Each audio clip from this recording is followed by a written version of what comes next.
Yeah, we work right across the board, all industries, all sizes of customers, and all sizes of engagement as well.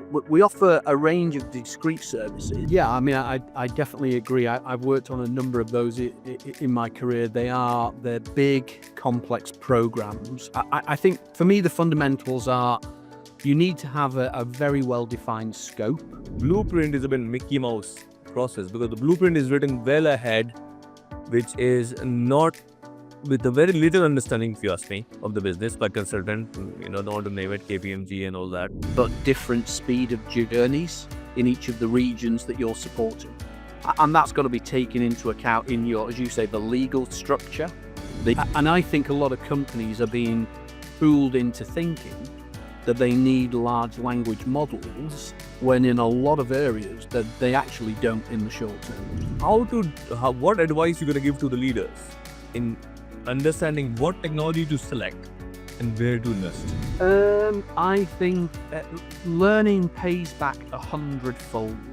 The demands on supply chains don't stop evolving, and we need the new knowledge and skills to meet the challenges. This video is brought to you by us, SCMDOJO.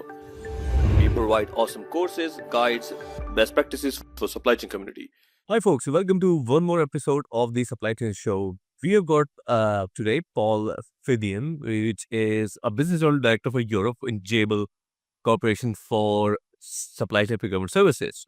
Okay, you would know Jabil as $20 billion company, which is a global contract manufacturer for electronics, but what does it mean for supply chain procurement services for Jabil, which I think Paul can explain, and then you are responsible for Europe, I guess. What I'd like to know, again, explain this, what does Jabil supply chain procurement services mean, and quickly goes through, the high level experience. You have done sourcing, you have done ERP transformation, digital transformation, and now what you're doing at Jabil. Just quickly give us an overview before we proceed and talk about your, the rest of the topics. Yeah, no problem. And thanks again, Muddassir, for the invitation. It's really great to be here and to talk with you today. So I started life as a buyer in the electricity industry, moving into category management. I then joined the food industry, focused a bit more on broadening my experience in supply chain there. Then I moved into consulting for a period of time with EY and Accenture. Joined IBM to run the European procurement and supply chain practice, and latterly more focused on outsourcing and managed services. So about 35 years in procurement and supply chain. I joined Jabil last year to help build out the procurement and supply chain services business. And as you say, Jabil's a $29 billion global electronics manufacturing business. We're market leaders in that area. And over 55 years, we've developed a lot of deep expertise in managing global supply chains.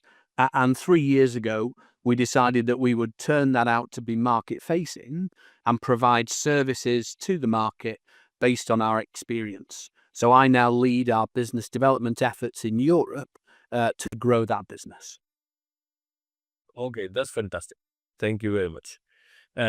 When you say you're offering the procurement supply chain services, can you give me 2 or 3 or top 3 use cases, and what is your ideal customer persona look like? I mean, you only go for manufacturing, big manufacturing, small manufacturing. What do you offer? How do you figure that out? Yeah, we work right across the board, all industries, all sizes of customers, and all sizes of engagement as well. We offer a range of discrete services, and we also, I think we're unique in offering completely end-to-end. So we offer market intelligence and supply chain resilience as a subscription service. We offer procurement consulting and managed services. We offer logistics and warehouse management as a service, and we offer end-to-end supply chain as a service. And we also work in inventory financing as well. So we truly operate across the board. Understood. Now, I want to leverage your time experience in your experience of ERP implementation, which is one of the most notorious topics, and I've been part of ERP-driven transformation, 3 times in my career, mostly with Eaton and Bridgestone using SAP. So ERP rollouts are generally a very tricky, complex business, right? So what are your thoughts on the common pitfalls and ensuring the integration is seamless?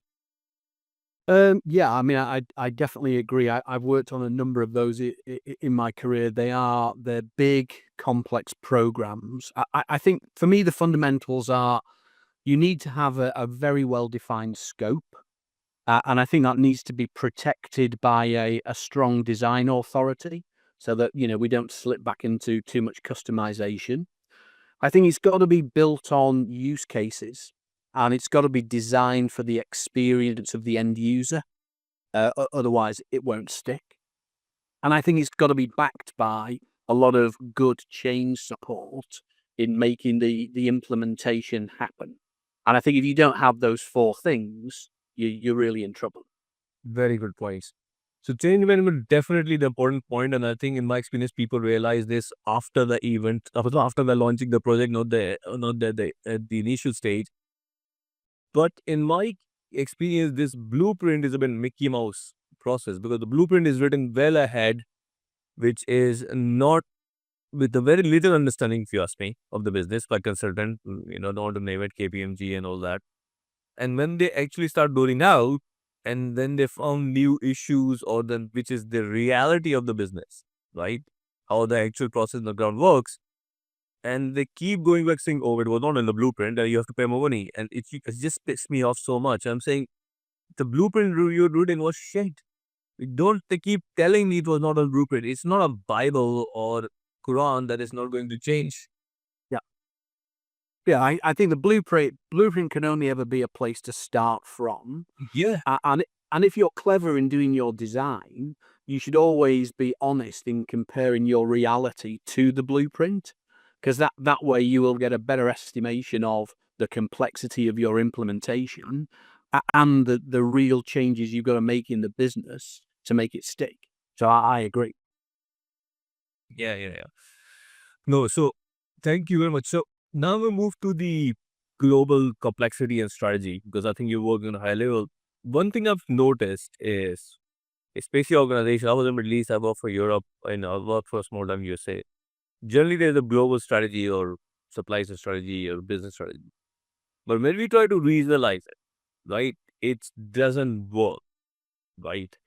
And so there is always this complexity between how to juggle the local regulations, supply landscape, market needs, and balance out the implementation of the global strategy. Let's take one simple example or two of them: sustainability and supply diversification. Yeah. Okay, is a good strategy, but what it means for sustainability and supply diversification in Americas is very different in Europe, and it's actually very different in Middle East. Yes. So how to find the balance? I think that, as you've just said, people know that those differences exist, and you've got to allow for that in your planning. And I think it's a kind of tight, loose conversation that has got to be had up front. It's common destination, but different speed of journeys in each of the regions that you're supporting. And that's got to be taken into account in your, as you say, the legal structure, some of the things around minority-owned businesses, as quotas in North America, sustainability legislation in Europe. They're all very different, and you've got to take account of that in your planning. No, that's so. What you're saying is global strategy, localized plan. Yeah. Fair point. Which is customized to the local requirement. That's a very good answer if you think it from the simplistic perspective. So now move to technology. Everybody's talking about AI and digital twin and all that, right? I'm not going to bore you because there's too much content on this. That's fine. But what I want to pick your brain, being in the current role you are in supply chain services, is what advice you're going to give to the leaders in understanding what technology to select and where to invest. Well, I think that's a really interesting question because everybody's grappling with that right now. And I think it's about your stage of evolution and where you want to get to how quickly. Because you can't jump from nowhere to everywhere in one massive. So you've got to be realistic about where the gaps are in your processes or your data or your supply chain performance. And you've got to build a number of steps that are going to close those performance gaps, because you've got to take the organization with you, you've got to take your staff with you, and you've got to develop the skills that the staff are going to need to operate those new applications and those new processes. And that's going to be a big part of what makes it sticky to keep the staff in the business over time. So I think a lot of people are, everyone likes the shiny new thing with AI, and everybody's very aspirational. But I think there needs to be a kind of cooling down as to what's pragmatic, what's practical, and actually what's going to deliver value in the short term. Yeah, but to be honest, I'm doing a lot of training and consulting these days on Gen AI applications, right? People think, and there's a limitation, right? If you are on Microsoft, you're not allowed to use more than Copilot, and Copilot is shit, right? And they have the data limitations to use even the advanced version of ChatGPT because they want to control what goes in. So I think there's an inherent use, I think, corporate sluggishness to use AI. I think AI, from a technology perspective, can do a lot more, right? If they want, I mean, it can do RFP comparison, it can do your data analysis, it can basically, if you can use LLMs with the automation tool like NA10 or Visio or LangChain, you can really automate most of your procurement to pay process, or your planning process, or your export documentation process. I mean, technology can do OCR and all sorts. So the example I'm saying is I can see it really used at scale. And I'm not even talking agentic AI. I'm just simple LLMs and automation, which is automation is easier now, right? And I'm not talking about even RPA, right? It's just repeatable task of somebody. So I don't understand why still businesses are not adopting it. I think there's a big fallacy around the use of LLMs, and I think it's hitting the wall of data security as a big issue with most corporations. Most companies who want to have a highly efficient P2P process or supply chain planning process don't need to access an LLM in order to do that. The large data model that they need exists within their own firewall and within their own four walls. What they've not done is taken a look at how they can use that data. They may choose to bring in some external benchmarks in a very controlled fashion to measure against, but they don't need to access all of the internet through ChatGPT in order to achieve that. And I think a lot of companies are being fooled into thinking that they need large language models when in a lot of areas that they actually don't in the short term. Right, fair point. Excellent answer.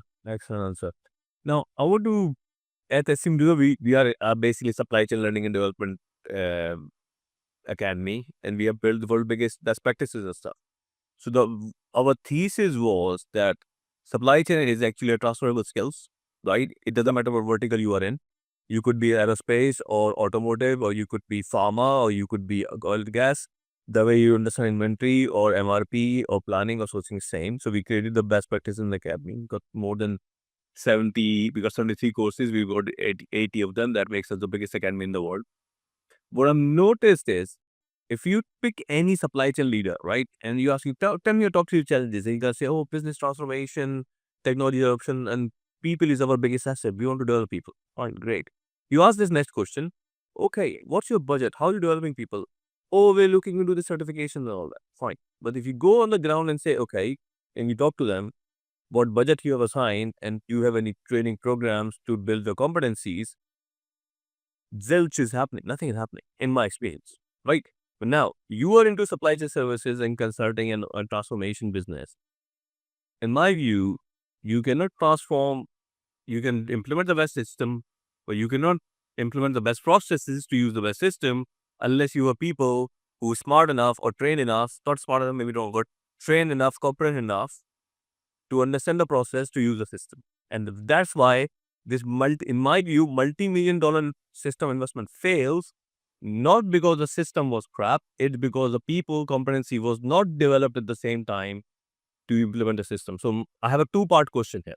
First, what's your impression of the leadership in the business? Are they investing in competency building? Yes or no? If not, why not? Two, why you think that if you really want to improve the maturity of supply chain, development of people is the pivotal process. Do you agree or don't agree? What's your thoughts? Yeah, well, I'll take the second part first, actually. I absolutely do agree. And as a lifelong learner, I think I've seen the shift over the last 20 years from a competency-based learning framework. So if I start my career as a level 1 buyer or planner, and I go through these accredited courses, I can be promoted to a level 5 buyer or planner and increase my seniority and responsibility. That model's kind of been abandoned. And a lot of companies I work with now will say it's about self-directed career development. We will make available modules, around supply chain planning, around buying, and you can self-certify by the completion of the modules, but they're now not really tied to any competency framework or career development framework. And it's for the individual to decide, where do I want to focus and specialize? And what job am I pointing myself at in the future? And what competencies does it say I need to have in order to do that? But and I know, certifications does not equal competency in execution. And there is a gap that's emerging there, I think. Excellent. So I think we should have a more conversation on this, and I'll show you what we have done and how we can collaborate. But I think you are absolutely right. But you still have to answer me my part A of the question, which is, even though our leadership would say, oh, we value our people, our asset, but why they don't invest? Why they don't budget? What do you think? I mean, it's the eternal question. I don't know is the honest answer, because, it's what happens if we don't train our people and they leave? And, well, what happens if we train them and they don't train them and they stay? Kind of a dilemma, isn't it? But I think training as a budget has definitely been reduced over the past couple of years, for sure. So I think I'm very impressed with your CV, right?